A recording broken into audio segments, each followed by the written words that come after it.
أعوذ بالله من الشيطان الرجيم. بسم الله الرحمن الرحيم. الرحمن علم القرآن خلق الإنسان علمه البيان.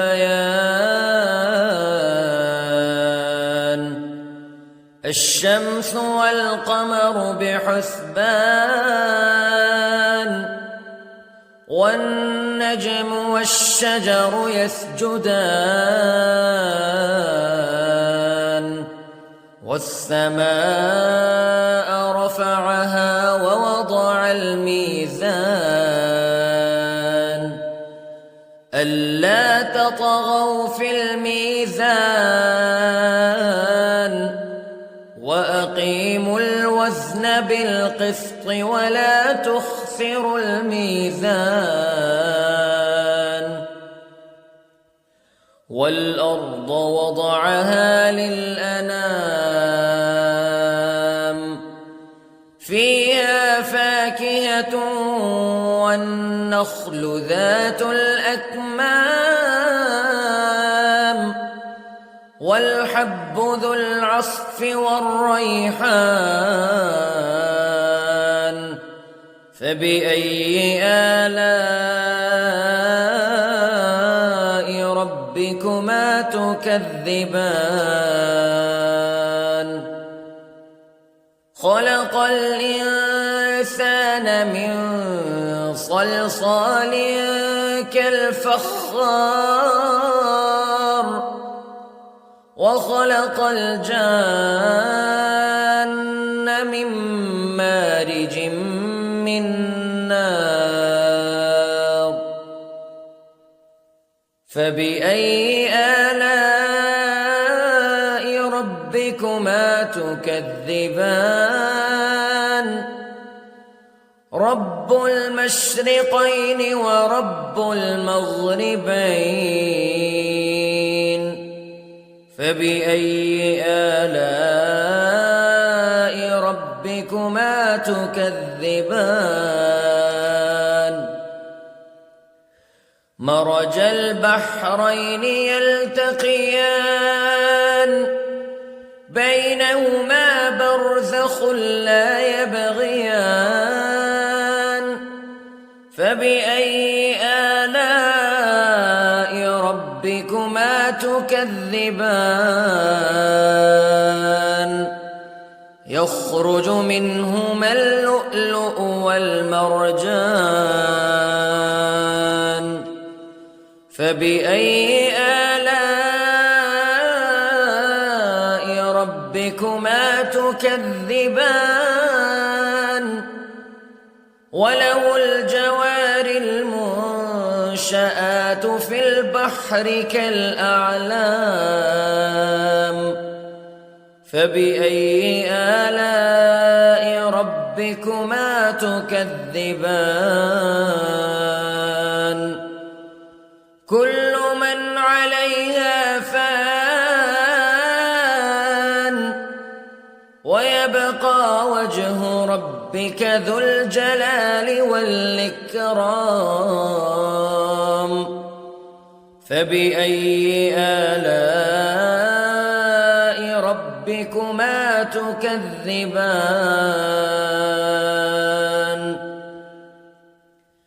يسأله من في السماوات والأرض كل يوم هو في شأن فبأي آلاء ربكما تكذبان. سنفرغ لكم أيها الثقلان فبأي آلاء ربكما تكذبان.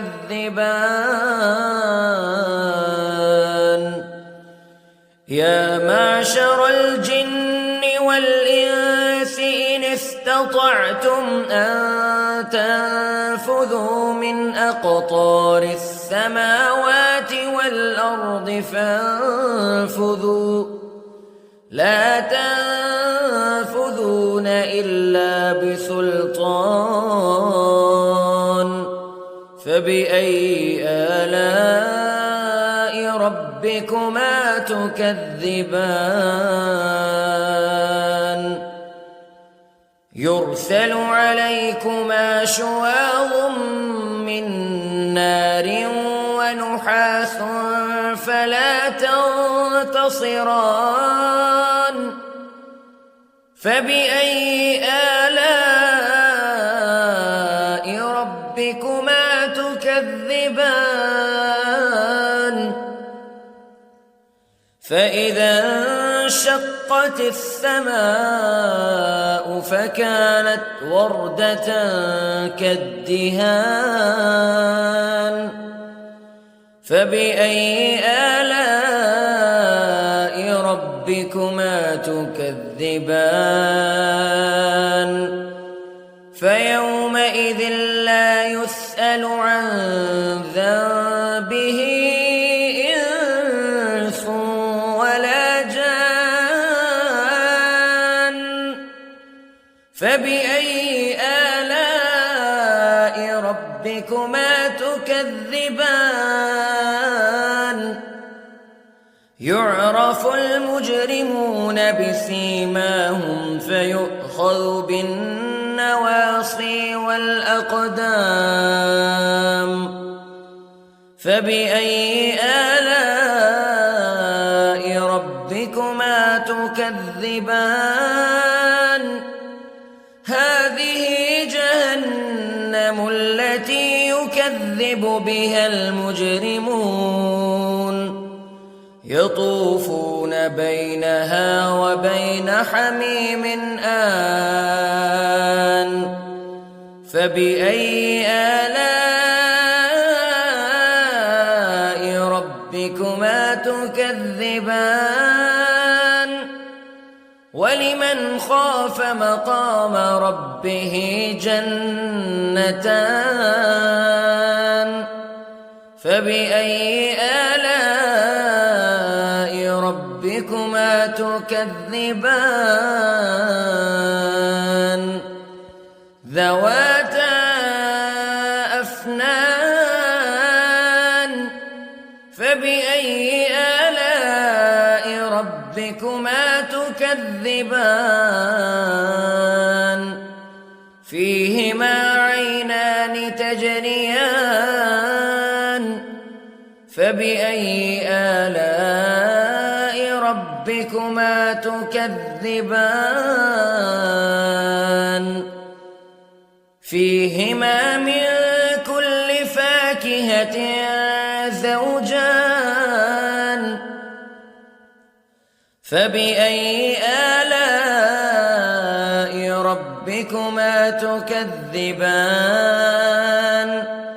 متكئين على فرش بطائنها من استبرق وجنى الجنتين دان فبأي آلاء ربكما تكذبان فيهن قاصرات الطرف لم يطمثهن إنس قبلهم ولا جان فبأي آلاء ربكما تكذبان كأنهن الياقوت والمرجان فبأي آلاء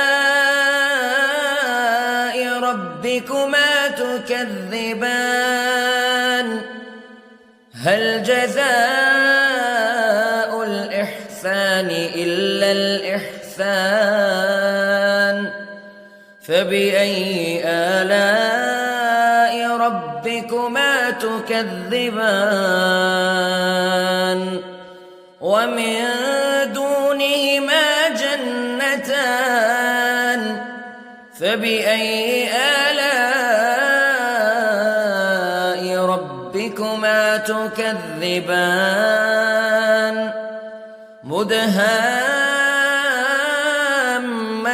مدهامتان فبأي آلاء ربكما تكذبان فيهما عينان نضاختان فبأي آلاء ربكما تكذبان فيهما فاكهة ونخل ورمان فبأي آلاء ربكما تكذبان فيهن خيرات حسان فبأي آلاء ربكما تكذبان